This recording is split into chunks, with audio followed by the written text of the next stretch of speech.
All right, everyone. Welcome once again to the Faces of Business. I am your host, Damon Pistolka. We are here with, I just have to say, and we're going to be talking about making an impact with sales enablement. I'm just excited because we're here with a legend. We have Mike Kunkle from SPARXiQ. Mike, thanks for being with us today. Hey, Damon. Thanks for having me. This is going to be a lot of fun. Yes, it is. Yes, it is. So, Mike, without further ado, there are not many people that have your level of sales experience, sales training experience. So, I would like you to start back a ways here and talk about what really got you into sales. What made you think that sales was something that you wanted to do? I don't think I ever thought that in my life. You know what's funny, Damon? I actually have 2 music degrees, and I started out playing as a professional musician. And for a long story reasons we won't get into, I decided to get out of that business, and I wound up back home paging through the newspaper. Remember those? Yeah. And I'm looking at the classifieds, and I answered this ad to answer the telephone. And so I get hired at this place, and it's pretty funny because it's a balloon company that does a variety of things, but they actually sold like clowns and stripping gorillas and giant 6-foot bananas that would come and sing happy birthday to people or do kids parties. Okay. And they had a business side of it where they sold imprinted merchandise and ribbons and balloons and all of that for to companies for launches and grand openings. So real business. But the balloon side of it was pretty funny. Yeah. So anyway, I wind up on the telephone taking inbound calls, and my job was to sell things. Now, I just spent 4 years in college and 2 years on the road in a practice room, 8 hours a day or playing nonstop. I had absolutely no sales skills whatsoever. But for whatever reason, and God bless him, Jeff Waldron, the owner of that company, saw something in me and be really invested in me and trained and coached me. Now, that's an important point because that's going to shape my perception of training and coaching for the rest of my career. I took off like a rocket under this guy's wing, and I eventually I became a great salesperson for him, moved from the crazy balloon delivery side of the business to the business side, selling imprinted merchandise and balloons and helium and all of that. And I decided that since we had a Sears and Roebuck, remember when it was Roebuck? Yeah. We had a Sears and Roebuck in the town, and every now and then they had events. I thought, I bet I could sell Sears some stuff, right? We could, be part of their grand opening plan. And so I targeted Sears, found out they were headquartered in Chicago, which years later I lived and worked down the street from that building. But and this was the days where there wasn't email. Right? Yeah. I was calling them on the phone and talking to them live, and I was sending them things like a nice delivery of something, and I nurtured them over the course of 6 months and landed that account for Sears for grand openings across the country. Turned out eventually to be a multi-million-dollar account for this small business that I was operating, and eventually I got promoted to basically run that business so the owner could be more of an absentee owner and sort of float in and out. So it was a phenomenal experience for me. And I really was horrible in the beginning when he started to train and coach me, but I did something that I did in music. I practiced. What a concept. I bought a cassette recorder. I bought a VHS video. Remember the big ones you had to put on your shoulder? Yeah. Right? The big tape, right? And I bought a tripod, and I set those things up, and I practiced and I drilled and rehearsed, and I bought tape sets from Nightingale Conant. And I was probably about 25 minutes away from this place. So driving in, I'm listening to Zig Ziglar and Roger Dawson and all of these guys, and I got to know those tapes so well, I could actually talk along with them. All right. And I really invested in becoming as good as I could be. I finally realized, though, you don't get promoted to owner, right? So I'm running this place, and this is back in geez, what was it? The 1984 to 1989. I was working there. Yeah. Decided to try to get into corporate America. So I applied for a couple positions, got into corporate America, had to step back into selling, but went in that year, I outsold the rest of the office single-handedly, and they promoted me into a branch manager position. Mm-hmm. The office was not doing so well, right? But we did some interesting things. I said, look, hey, everybody, one day a week, I'm going to give you a dedicated prospecting day where we protect you from everything else in this branch office and anybody who calls in for you or walks in, whatever, and you're just going to prospect that day. Now, it doesn't mean you don't prospect other days, but everybody gets a dedicated day with a focus on driving business. And then we started role playing, right? The same thing with, I did with music. We role played in the morning and we role played at lunch. And man, these guys and girls absolutely hated me at first for doing that. And then an interesting thing happened. They started to get good. Yeah. And they got excited. And so eventually they'd start, they'd be walking down the hallway, Damon, and would toss objections at each other or try to trip each other up and do a little role play, like right in the spot. And it became a really fun environment. And I've been told not to say this because it sounds like I'm making it up, but we increased results in that branch that year 600% year over year. Yeah. And then the company said to me, hey, do you think you could teach other people how to do this? And in 1991, that's how I got into sales training.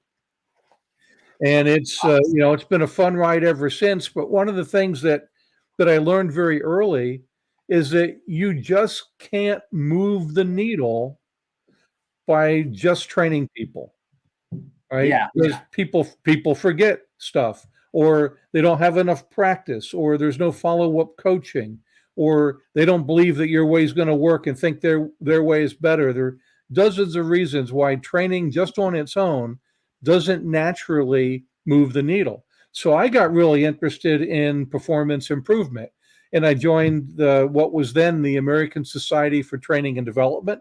Today it's the Association for Talent Development. I joined the National Society for Performance Improvement. Today, that's the International Society for Performance Improvement.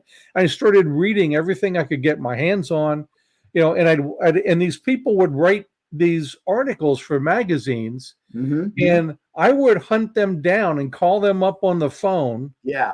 And say, hey, I read this article that you wrote, and I would start talking to these people. And amazingly, they were interested. That they were like, wait a minute, how did you get my number?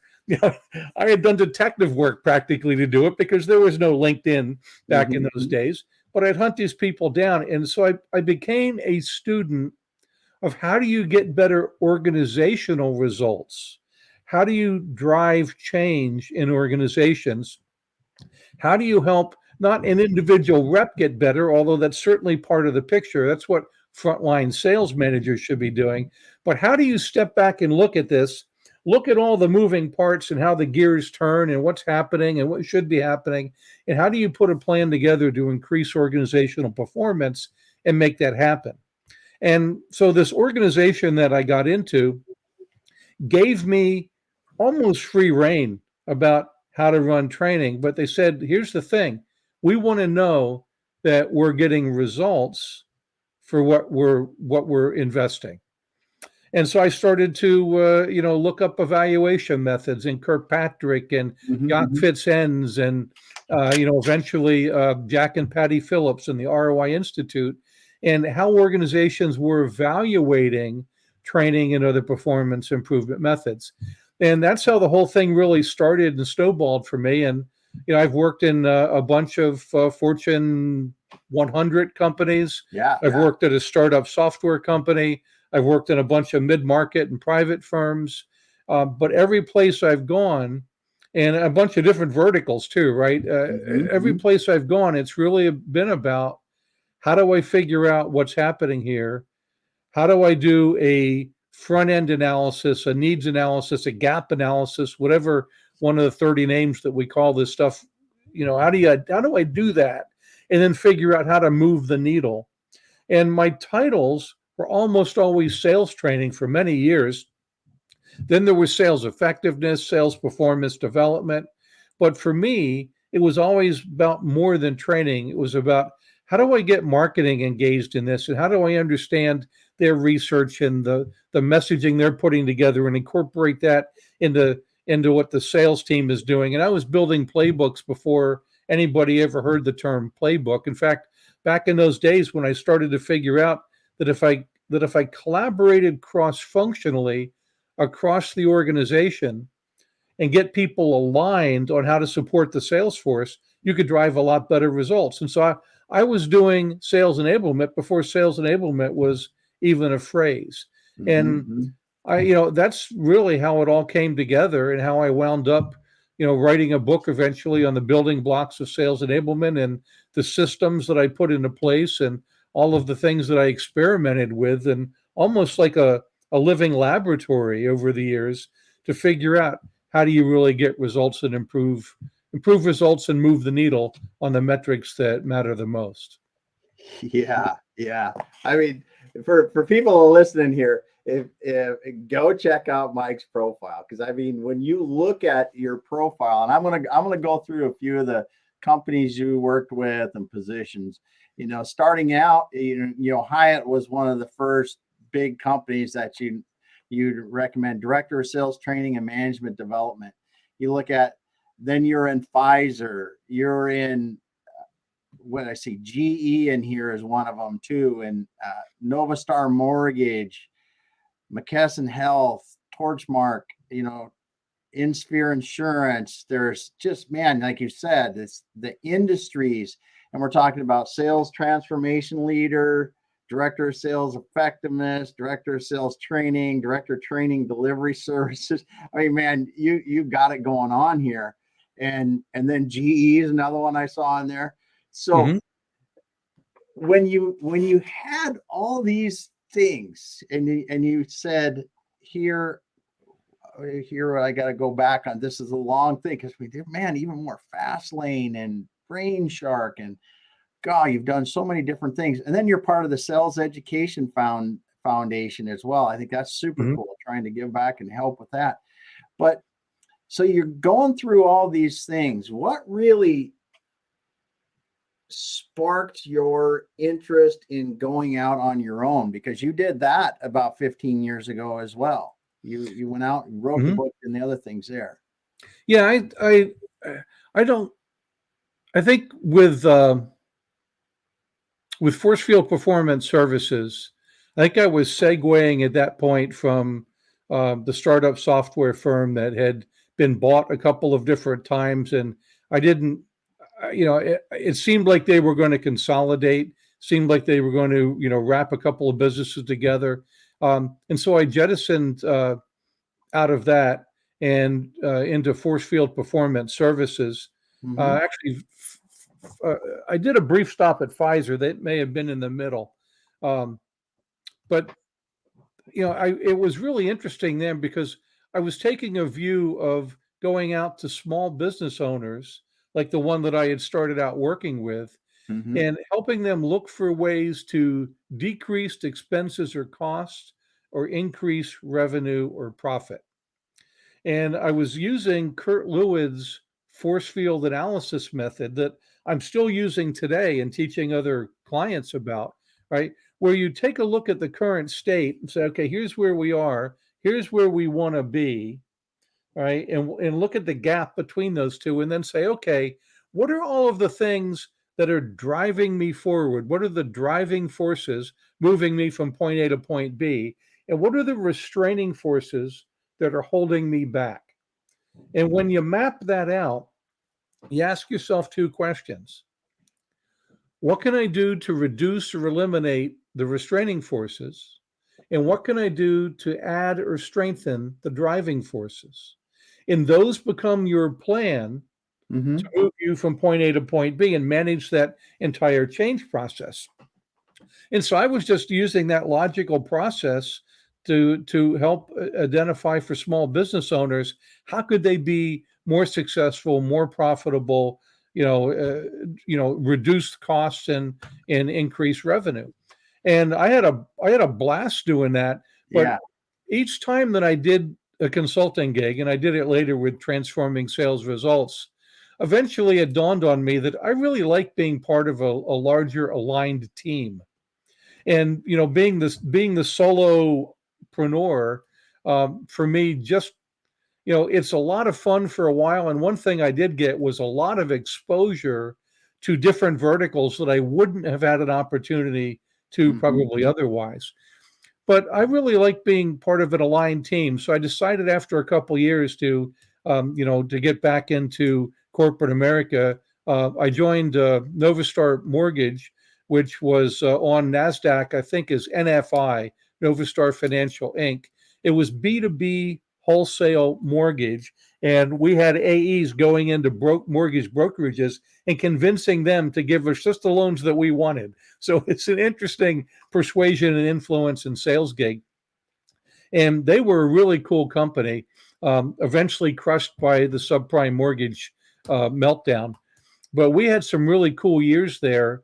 And that's where I probably, for the first time, really stitched together all of the building blocks of sales enablement and got a sales hiring system, a sales readiness system, a sales training system, a sales management system, a sales coaching system, and pieced all of those things together and then created an entirely new onboarding approach. And man, we were blowing it out of the water there. The results were absolutely phenomenal. We had top-down support from the president.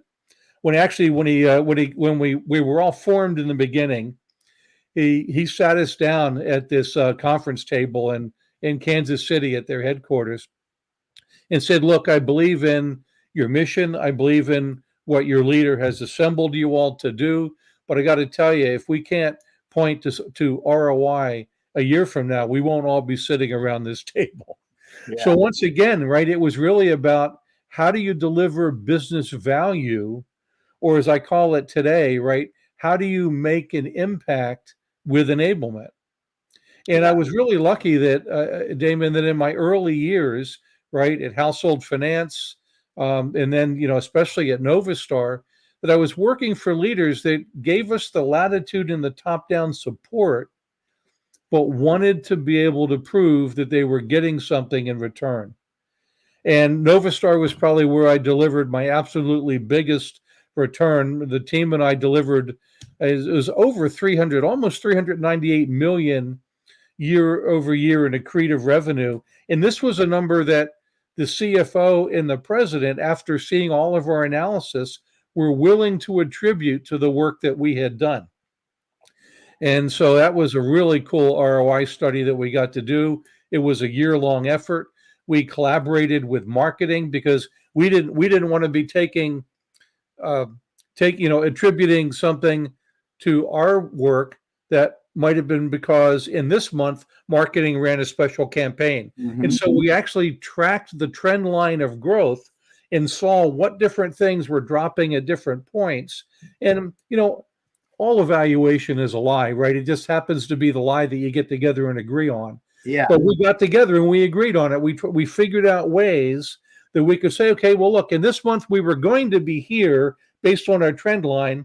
We ran this marketing campaign and we got here. So let's take that chunk of difference. We'll attribute that to the marketing campaign, and the rest of it goes to the work that the training team and others had done to keep the trend line moving in the direction that they already had it moving. And so, we did that and worked together with marketing and what today would probably be referred to as sales operations and the executive team and all of the leaders. And we figured out how to attribute that stuff and how to evaluate what we were doing. And, it's not like I didn't make mistakes along the way, right? We developed a sales hiring system. Yeah. And we studied the top producers. We brought in a company that did psychometric assessments. We learned behavioral interviewing. We used simulations and role plays, and we stitched all this together, right? And it was so cool. But guess what happened, right? We couldn't hire anybody in the current pipeline. And it was like, oh, hell, now what do we do? Right. So Yeah. we stepped back with recruiting and with the folks who ran that team, and we figured out, well, we had learned how to hire right, but we hadn't changed our sourcing strategy. So where could we go and what could we do to figure out where to go get the people that could actually get through our gauntlet of Yeah. improved hiring? And so, the team did that. They figured out, where do we source? And we did that by looking at the top producers and talking with them and figuring out what were their interests and what did they do in school and what were their degree programs, and were they into sports, and do they have Mhm. military backgrounds? And we looked at all of that, and we found out that there was a pattern of sports and military. Yeah. And so we started recruiting differently, and we're finding that we could get people in the pipeline that we could hire. We went from a 75% first year churn rate Yeah. of account executives down to 25, I think, in about 6 months of starting that program. And by a year later, the churn was down to 12%. Wow. Radical difference, right? But Yeah. it was because we really stepped back and took this logical approach, and then we stubbed our toe and figured out, well, now we have to source differently, Yeah. right? But that's been the beauty of this, is I've got a career long of 35 years or 37 years, I think, this year, of learnings like that, where I've made plenty of mistakes, Yeah. but we did what we could to figure out, well, why did that happen? Or why aren't we seeing the lift that we should? Okay, what do we need to do differently? And everything we did just felt like a learning laboratory. And we kept working at it until we moved the needle and got the results that we wanted. Yeah. Well, that is, hey, let's just back up a bit. I mean, if people have been listening to this, you got to back up. You got to back this up a little bit and listen, because you went through a lot of stuff. We got Arpentiers listening, says, hey, follows the same strategy. Awesome. Thanks for dropping a comment in there. And if you're listening, you got some comments or questions, go ahead and drop them in the chat here while we're listening. So Mike, there is a lot that you uncovered there. Let's just talk about a little bit of that. I mean, Sure. how far ahead were you of other places when you started to talk about a system for hiring, sales readiness, training, coaching, and a whole new onboarding approach for your salespeople? I mean, that was in the days when people just thought you just kept hiring salespeople, and you found good salespeople, I don't know, genetically. So yeah, I guess that's true, right? Yeah, it was. I mean, it really was. It's like, oh, you've done sales.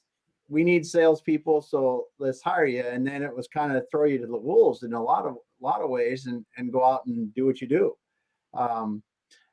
When you started doing that, what did you really notice about the people? I mean, because that's a change. Even the people that were there that were successful salespeople already, when you started doing, hey, we're talking about, are we really ready? What training, coaching they're kind of do? What were some of the things that you really thought were fundamental that made that big difference that wasn't being done prior?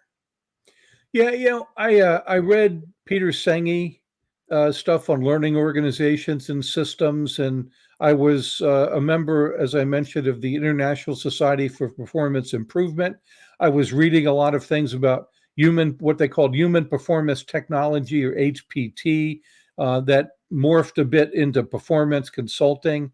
And so all of these disciplines that I was reading about, OD, organization behavior, organization design and development, TQM, right? All of, Six Sigma, all Yeah. of these were all about systems and process and methodology and tools and getting people aligned, but treating the organization as this ecosystem. And so I just tried to bring that to work. And, sometimes I would try to talk about that stuff in that language to sales leaders, and usually, their eyes would roll up into the back of their heads. Yeah. And I learned early not to do that necessarily, but um, I would look for the problems, and I would look for the pain, and I would look for that current state analysis and future state analysis, and what was the difference, and where did they want to go, and then I got curious and I asked a lot of questions. So, well, if you want to get there, what are we going to do differently? Because if we could get there, we'd probably already be there, right? Yeah. Yeah. Without changing anything. And so I had a lot of like what I called curious conversations with the leaders, and I would just talk to them about the current state, desired future state. Why did they want to get there? What things were they doing that they thought were going to produce the results? And kind of did some of this analysis without them knowing I was doing this analysis Yeah. with them, Yeah. right? And then that sort of fostered a level of buy-in because they were engaged in the process, and they saw me really like leaning in and asking questions and trying to understand the business and how the parts move together.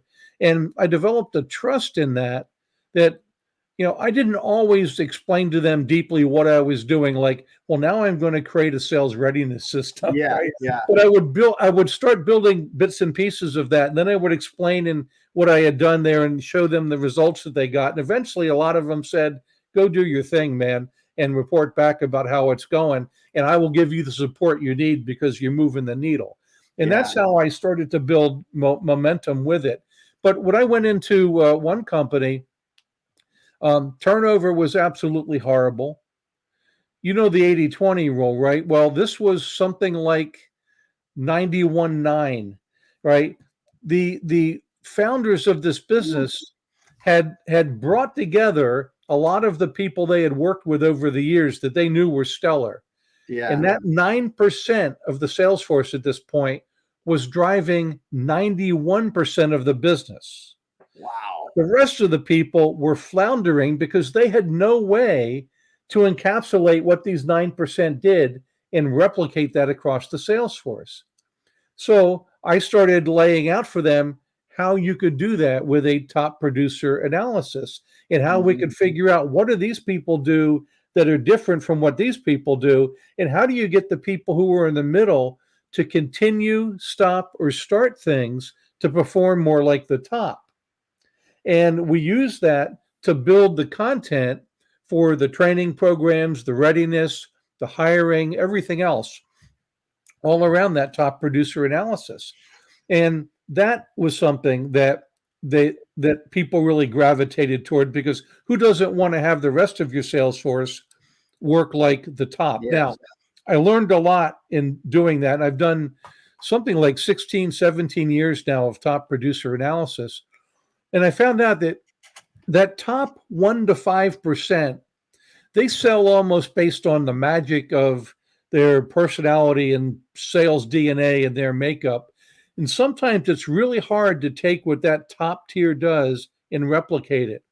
But if you go under that 4%, think 4%, right? It's the top 20% of the top 20%. If you go under that, there's 16% left in the top 20, top 4% magicians, 16%. What I found over the years is that 16% happen to generally be mere mortals like the rest of us, right? Yes. Who have figured out the magic sauce in that company with that product set, with their customers, etc. And so I spent more time looking at the top 4% so I could figure out, how do I go hire more people like them? And I looked at the 16% to say, how can I take what these people who have figured out the magic sauce here and replicate this across the organization and try to move the middle, as they say. Yeah. And it works. It worked almost every single time I've done it. The one time where it was an abject failure, I did not have top-down leadership support. And so I was kind of out on an island trying to do this on my own, and it just didn't work at all. And I left that company in frustration, and they shall remain nameless. But it worked every other time, because if you can find what those people are doing and you can replicate it, and that's where the systems come in, right? You train to continue stop start for people to do the things that these people do. You set up coaching systems so that managers know what they do and they know how to diagnose performance to see what their rep is doing versus what they should be doing, and then how to field train or coach to close those gaps effectively. And then get into a cycle, a cadence of coaching, creating a coaching culture, and getting into this continuous loop of performance improvement. Yeah. And man, that's how you raise the water level of sales skills across an organization and ensure that it's going to produce results. And since I had so many people who had already said to me, I want to know that we're getting something for this investment, I had already figured out how do you do this evaluation and Mhm. reporting. And so some companies were more worried about that than others. Hyatt was really into investing in its people. They had a great culture way before having a culture like that was fashionable. They didn't really care as much about me tracking every instance of ROI. And they wanted to know that they were getting something for it, but it wasn't like, a deep passion or a drive. Now, at Household and Novastar, I had to really be in there Mhm. evaluating deeply and showing results and learning from that. So, I've been in both environments and I've always tried to do some level of ROI analysis Yeah. because if you wait until somebody at the top says, "Hey, Damon, can you show me an ROI for this?" Your goose is already cooked, right? Yeah. You have to be proactive about that. And you have to find a way to make an impact with enablement and then share that you're making that impact. Yeah. Wow.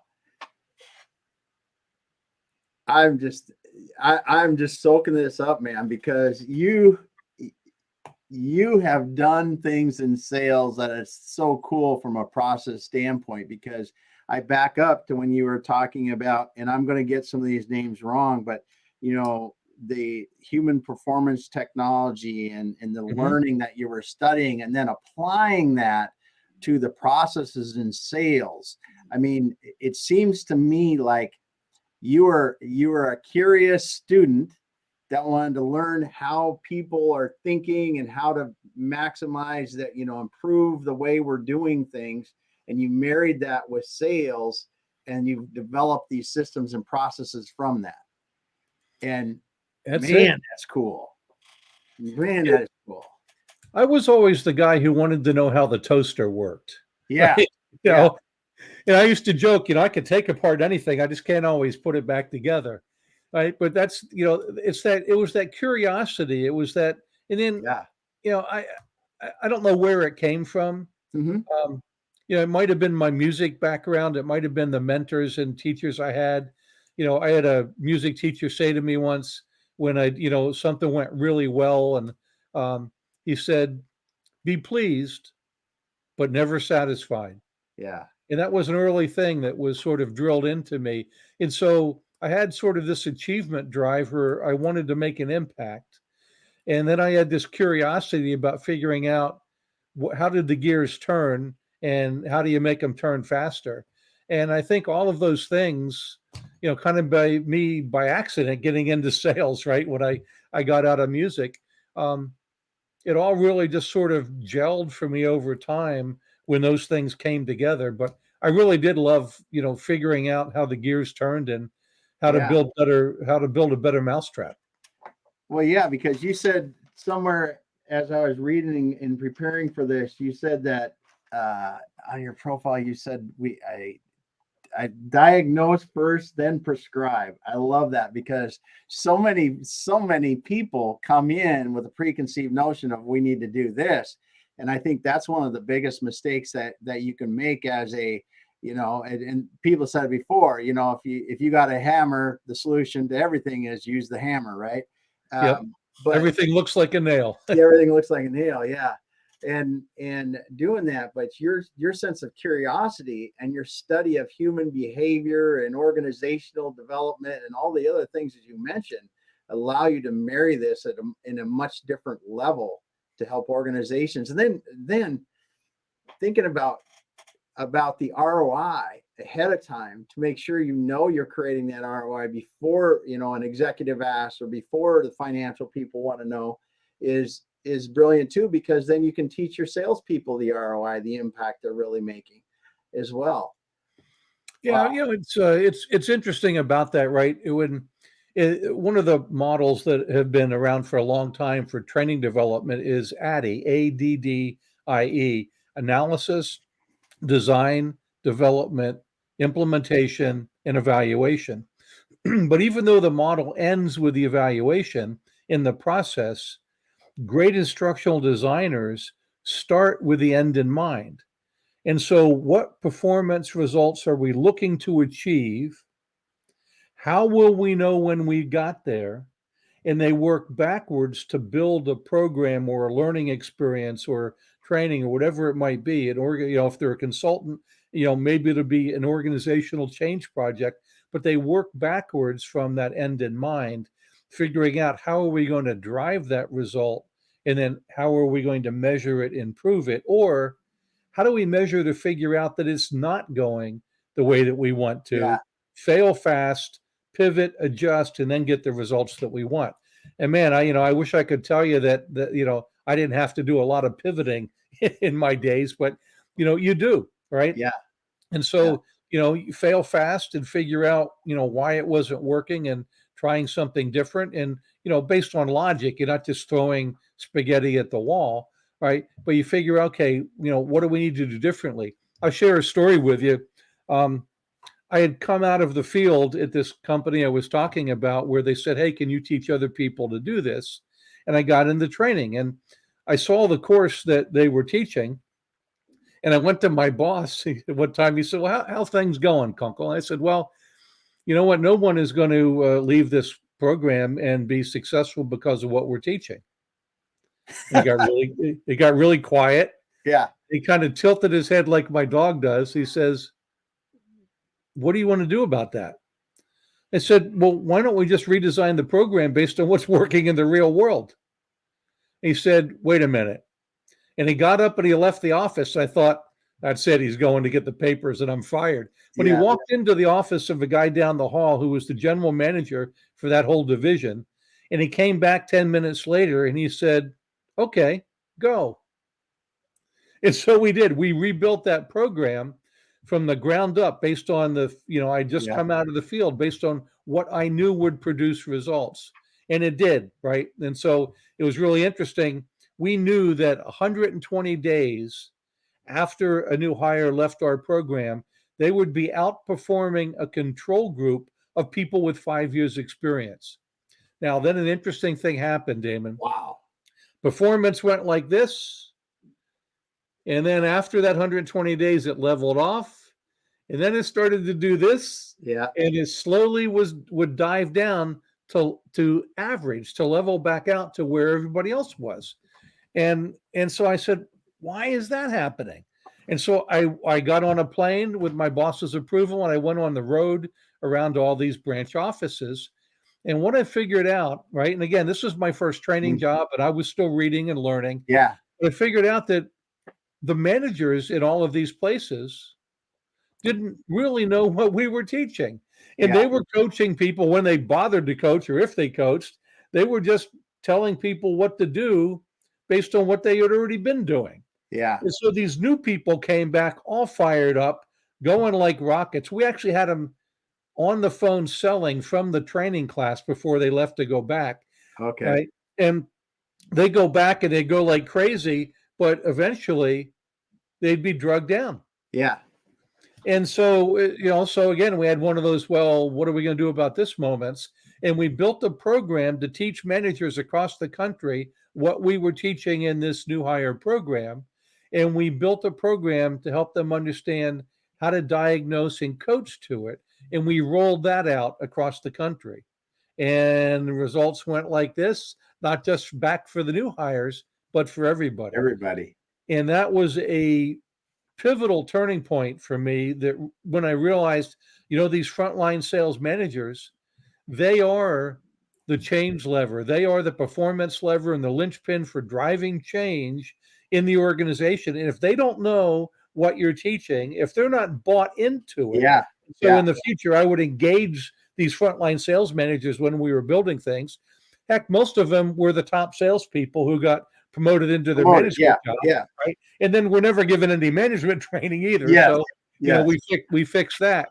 But we picked their brains. We got them engaged. We got them involved. We taught them. We helped them learn how to coach better. And that became a driving force in a lot of my initiatives. And, now I joke on webinars, if I had $1 to spend on a sales force, I'd spend 75 cents on the frontline sales managers, because they're the ones who really make things happen and drive the change. This is so awesome talking to you, Mike, because you've been through this enough, and you've put the effort and the time in to really understand the data behind it and watch the performance and understand, we can't just build our, great salespeople without having great sales leaders that are helping them throughout the process. And oh my goodness. There's always a portion of the frontline sellers who are hungry and who are also curious learners, Mm-hmm. that they'll grab onto anything you give them, and they will try it, and they will practice, and they will figure it out, and they will succeed. But if you want to move the organization, if you want to move the middle, it's your frontline sales managers that will help you do that. I remember reading an article once about this in Harvard Business Review, and they said, when the employee turns to their manager, Bob, and says, "Bob, what do you think about all this change that's going on?" And Bob says, "I don't know. It just doesn't seem like a good idea for me." That change initiative is dead. Yeah. Right? When Bob turns around and says, "I know it's a lot, Damon, but if you hang with me on this, I'm going to help you get through it. And the changes that we're making are going to make you better, us better, the company better, and they're going to better serve our customers." You have a completely different message. You have completely different support. And that change initiative has a prayer of driving the results that you want it to drive. Yeah. Yeah, that's for sure. You're right. In the first case, it is dead. If you don't engage that manager, that sales manager out there in those branches or in your organization, and they're not, encouraging and leading the way they should through those changes, it's dead. It's just dead, and you've wasted your time and effort. Yeah. But that's an awesome observation, and the honest, like you said, those are the people that can make it or break it for you. Those leaders.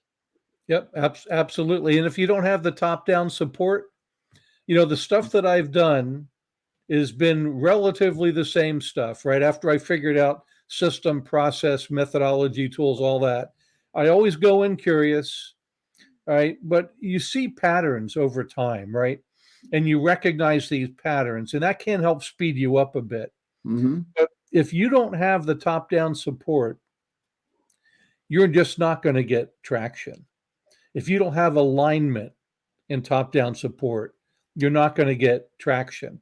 And so I have done some of these very same things in other organizations and just got paltry results, 3% improvement here, right? Because some people would grab onto it or gravitate to it, 5% here, right? But not like 35% Yeah. or not like 600%, right? And those results are so possible. I haven't walked into a sales force in a 37-year career as an employee or as a consultant with clients where I haven't seen the opportunity to at least double sales without adding a body. Wow. But most organizations, and this is mind-boggling, in fact, in a long and fun career, the bane of my existence is this next statement. It's sometimes very difficult to get people who are responsible for driving revenue to actually do the things that would radically improve revenue. Yes. That is the single toughest thing, because everybody gets into these patterns and comfort zones. I look at a lot of senior sales leaders today, and I often use the phrase harder, faster, longer, louder. They have driven that way and led sales organizations that way for so long. And in the time that they grew up, as a sales leader, it worked. Yeah. But now we have, what does Gartner say? Somewhere between a dozen and 20 buyers in some complex deals. Yeah. We have buyers who are saying things like, I'm really sick of the way that sellers don't listen, don't engage, or always just looking for their next commission, right? Yeah, we are at a point where sellers need to be buyer centric. It doesn't mean that you don't look out for your own interest, but you have to operate in your buyer's best interest. You have to be value focused, consultative, outcome oriented, and you have to be a servant leader to be able to work with buyers today and help guide them through what's often a complex decision journey with a bunch of different people. Heck, a Yeah. lot of people can't agree with their spouse on where they're going to go have dinner Yeah. or what movie to watch, right? Now put 10 people in a room and have them make a $250,000 decision, right? When they all have their own interests and personal needs and what they think they want to get out of this, getting consensus as a seller today amongst these buying committees is incredibly hard, and it Yeah. takes a different skill set. And so that's one of the other things that I predict that we're going to have to change on a larger scale faster than we are, is this shift toward becoming a servant leader, a buyer centric seller who's really a problem solver and as much a consultant. Mm-hmm. And I think that, the organizations that are doing this, seeing huge success. The organizations who were lagging and sticking to harder, faster, longer, Yeah. louder, I don't think they're going to see the next 10 years. Yeah. Well, and one of the things that I read recently, and I know this book's been out around, but it's a marketing book by Marcus Sheridan about They Ask You Answer. And Mhm. to me, it was such a revelation in why the heck are we not just enabling people to make our customers to make better decisions? And when talking with you and hearing this again, that is really, as the salespeople, our job anymore is to take all 12 of those people, give them the information they need to make the decision, and then let them make the decision. Because at the end of the day, if you do that the right way, if you're a choice and you give them the best information, they're going to choose you. And I think but as you said, all those people have different perspectives and different things that they're worried about in that decision. And how do you really, as a salesperson, help them? And how does marketing help you? When we're talking about sales enablement, that's got to be working together. Otherwise, I don't have that information as a salesperson. And And so one of the geeky terms that I talk about a lot, Damon, that's related to that is buying process exit criteria. And exit criteria is a term that came out of Six Sigma, came out of process management, BPM, business process management, and it's even used in the software development world. And so if you think of a process, there are stages of a process, right? They usually have stage names, but for each stage, there's an objective for that stage. There are tasks that need to be performed in that stage. And then there's this exit criteria thing, which means what do you have to complete? Which tasks must be completed to be able to exit that process stage? Well, buying process exit criteria is what does each decision maker in this stage need to see, hear, feel, understand, or believe to feel comfortable moving forward to the next stage with you. yeah. And you know what most sellers do, right? They are doing the same thing, the same way, the Yeah. same time in every stage with everybody. And if you can get them past that and you can say, okay, let me get into what are the exit criteria for each of these buyers. And in some stages, they're all the same. In some stages, every single one of your committee members is going to have a different set of exit Mm-hmm. criteria. And if you don't address that, you're going to have this friction pulling you back from your forward motion and your sales process all the time. And so it's simple stuff like that. Matt Dixon and Ted McKenna just released a book called Jolt, which is about the indecision that buyers feel and the risks and all that thing involved. And then how do you work with these committees to get them past that? Outstanding research, excellent book. And we're going to see more of this about decision science, I'd predict, about how do you guide people through these decision process and make it less complicated for them. Yes. Don't give them too many choices, but give them the right choices. Marketing has got to have all the right materials in each stage of these process for all these different buyers. Sellers have to be able to understand how to articulate their messaging based on what these different sellers, or these different buyers rather, what they value. And their value might be business value, financial and operational metrics. It might be experiential value, making a process easier, or a candidate experience easier. It might be aspirational. It might have something to do with mission, vision, values, or a cause. And everybody has personal value at stake, right? Something that matters to them.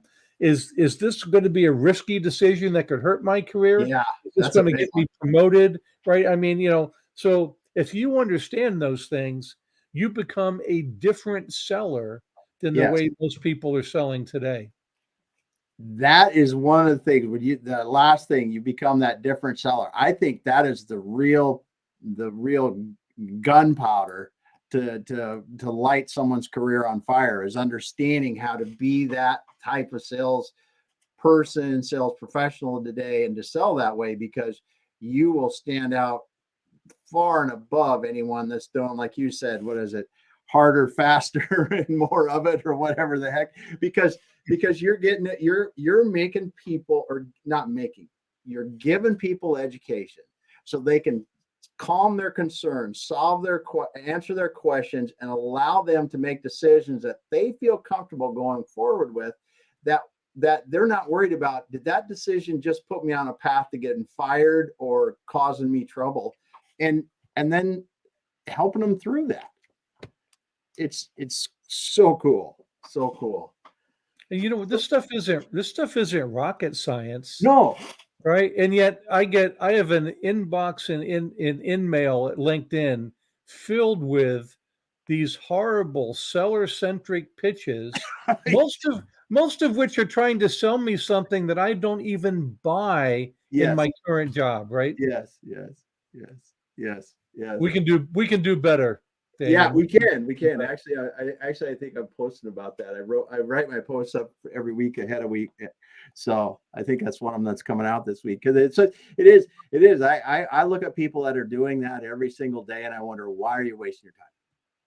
It's a waste of time. But I'm not going to go off on that rant. It's so awesome, Mike. So incredible to talk to you today, man. We are going to have you come back, and we're going to talk about some more stuff. But let's talk. We got to, before we get off, let's talk about what you're doing at SPARXiQ. You guys got a lot of stuff going. I mean, I feel bad because we missed so many things.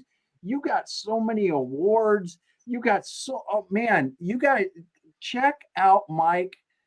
Check out his profile and look at this guy.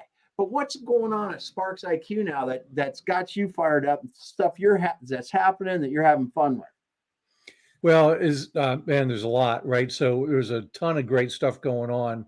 SPARXiQ has been around as previous company name, Strategic Pricing Associates, in wholesale distribution, focused on strategic pricing.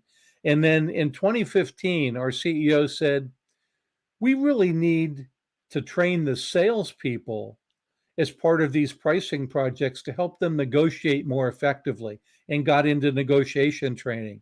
Well, things have grown from there, and I joined the company in 2018, and Doug Wyatt and I collaborated to build Modern Sales Foundation. So we're talking about consultative selling, modern, buyer-centric, outcome-oriented, value-focused. That's all of what this is about. And we did it in following our CEO, David's vision of what training could be. And so we created episodic, I call it Seinfeld for sales, right? We created this Airco team. Here, wait, this is my Airco hat, right? we created this team called Airco, who sells high quality air filtration solutions. And you see them going through the program as you're learning modern sales foundations.